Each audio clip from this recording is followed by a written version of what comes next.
Pessoal, dando continuidade aqui aos nossos estudos a respeito da Lei Maria da Penha, né? Até dei uma pausinha no vídeo para não ficar tão longo, né? Senão fica um pouco cansativo para vocês também, né? Então, eu estou compartilhando a tela aqui com vocês. Como eu dizia lá, né, anteriormente, né, a Lei Maria da Penha foi criada, né, por conta ali da situação da senhora Maria da Penha. Ela traz uma série de disposições. Vocês vão perceber aí que no título 2, né, ela vem falar ali, né, a violência, né, doméstica, né, o que é a violência doméstica, né?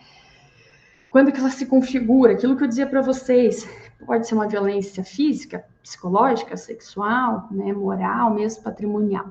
Eu disse ali, ó, no âmbito doméstico, né, porque se fala em violência doméstica e familiar. No âmbito doméstico é aquela compreendida como espaço de convívio permanente de pessoas com ou sem vínculo familiar, inclusive as esporadicamente agregadas. Quer dizer que não é só o homem e a mulher, o cônjuge, né? É possível que você tenha ali cunhado, cunhada, você tenha sogra, né, como vítima, filhos, tá? E você tem ali também no âmbito da família, que é compreendida como uma comunidade formada por indivíduos que são ou se consideram aparentados, unidos por laços, né, naturais, por afinidade ou por vontade expressa. Além disso, nós temos ali qualquer relação íntima de afeto na qual o agressor conviva ou tenha convivido com a ofendida, independentemente da coabitação. Daí a gente vai ter namorado, né, ex-namorados, né, você também vai ter ali ex-marido, ex-mulher. Todas essas situações são enquadradas como violência doméstica e familiar contra a mulher. O artigo 7º, ele vai trazer quais são essas, né, formas de violência.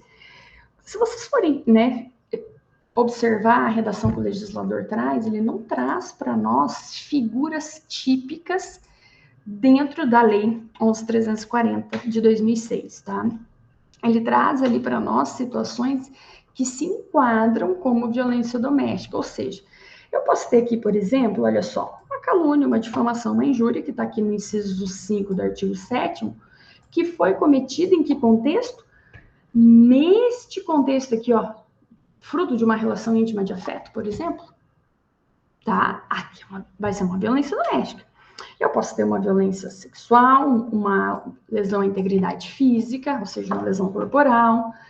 Eu posso ter mesmo aí um estupro, eu posso ter ali um aborto, a questão da prostituição. O que vai determinar se é violência doméstica ou não é a prática no contexto aqui do artigo 5º. E lembra que nós estamos falando sobre violência doméstica e familiar contra a mulher. Então, isso que nós temos que tomar cuidado, tá? Aqui o legislador ele dá sequência falando assim da assistência, né, à mulher em situação de violência doméstica, daquelas medidas que eu disse para vocês de integração, daquela participação do Estado, né, dos órgãos públicos, Poder Judiciário, Ministério Público, no auxílio dessas mulheres, da assistência, né, dessas mulheres, o atendimento pela autoridade policial, que deve ser uma delegacia especializada, na ausência, né, vai ser a unidade policial disponível naquela localidade, tá? Mas é necessário que você tenha um atendimento humanizado, procure acolher aquela vítima, que muitas vezes ela não quer procurar a autoridade policial por medo, tá? Por conta de como pode vir a ser ali a repercussão da sua conduta, tá? Ainda aí nesse contexto, eu quero chamar a atenção para vocês das medidas protetivas de urgência, tá? Olha só o que diz o artigo 19, que elas poderão ser concedidas pelo juiz a requerimento do Ministério Público a pedido da ofendida, tá? Quando for recebido o expediente, o requerimento, o juiz tem 48 horas para decidir a respeito dessas medidas protetivas de urgência. Lá no artigo 22, nós temos ali as medidas, né, que obrigam o agressor. Como eu disse para vocês, né, afastamento do lar, proibição de determinadas condutas, entre as mais comuns, né, a proibição de se aproximar da ofendida, de contato, de frequentar alguns lugares, suspensão ou restrição, né, do porte de armas, são as medidas mais comuns. Nós temos também, né, no artigo 23 ali, medidas protetivas de urgência à ofendida, tá? Estas medidas, né, elas são aplicadas ali para a proteção da ofendida, como, por exemplo, encaminhamento dela, dos seus dependentes a programa oficial, proteção patrimonial com relação aos bens da sociedade conjugal, todas estas medidas em favor do ofendido. Agora, o que eu quero chamar a atenção de vocês, tá? Um ponto muito importante para nós, lembra que eu dizia há pouco que essa lei, ela não trazia um crime, ela não traz condutas, né, criminosas? Veja só, o que eu quero chamar a atenção de vocês para essa disposição, tá? Nós, antes, né, tratávamos o descumprimento dessa decisão judicial, que fixa uma medida protetiva de urgência, né, que obriga o agressor, né, como um crime de desobediência, quando o agressor descumprir essas medidas. Só que nós temos um instituto específico, né, uma legislação específica. Então, o legislador, em 2018, ele alterou a Lei Maria da Penha e incluiu uma figura típica, tá? Ou seja, ele trouxe uma conduta criminosa. Qual conduta é essa? A conduta específica de descumprir decisão judicial que defere medidas protetivas previstas nessa lei. Ou seja, é uma desobediência mais, abram aspas, qualificada por tratar especificamente da violência doméstica familiar contra a mulher e especificamente do descumprimento dessa medida protetiva, tá? Então, a pena aqui é de detenção de 3 meses a 2 anos. A configuração do crime independe, né, da competência civil ou criminal do juiz que deferiu as medidas, ou seja, pouco importa qual seja o juiz que deferiu, né, a competência para análise desta figura típica não está atrelada àquela, tá? Se for uma hipótese de prisão em flagrante, a fiança não pode ser arbitrada pela autoridade policial, tá? A fiança só vai poder ser arbitrada pelo Poder Judiciário. Olha aqui o que o legislador colocou, apenas a autoridade judicial, tá? Estas disposições foram todas incluídas pela Lei 13.641, tá? Que alterou ali a Lei Maria da Penha, né? Especificamente para incluir essa figura típica antijurídica e culpável, né? Vamos falar assim.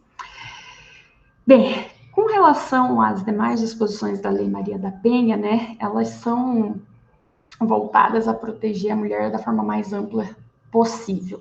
O que eu quero chamar a atenção de vocês é com relação à figura que nós temos no Código Penal, tá? Eu vou compartilhar a tela com vocês aqui também, para que a gente possa ali explanar um pouco melhor, tá?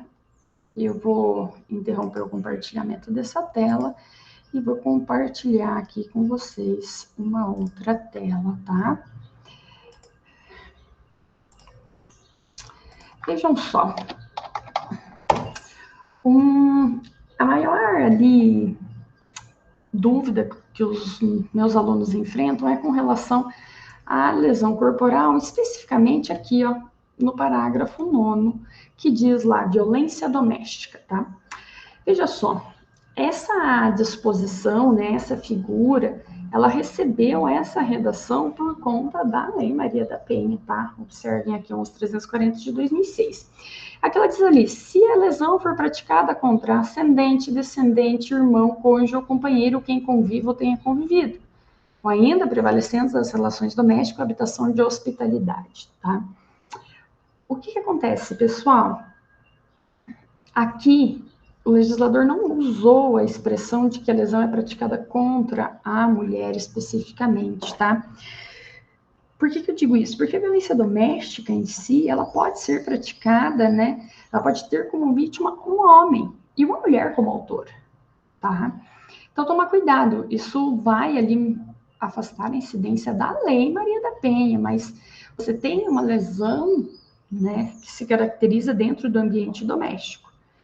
Nós temos aqui também no parágrafo 13, né, isso já foi incluído pela Lei 14.188, a Lei 14.188, ela é a Lei do Feminicídio, né, comumente conhecida como Lei do Feminicídio, e ela vai incluir aqui para nós, né, a lesão praticada contra a mulher por razões da condição do sexo feminino, tá?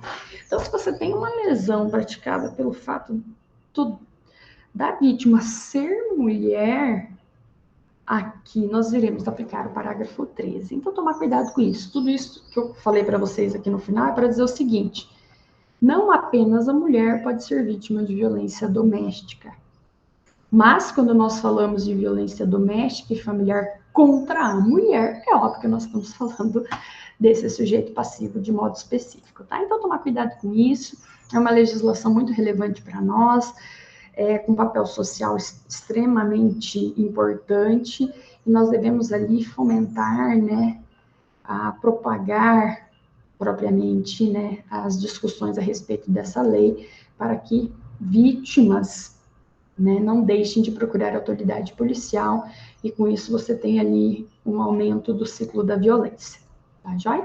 Nós vamos continuar ali falando de mais legislações ali esparsas que tratam a respeito de condutas atreladas ao direito penal. Tá, joia? Obrigada, pessoal.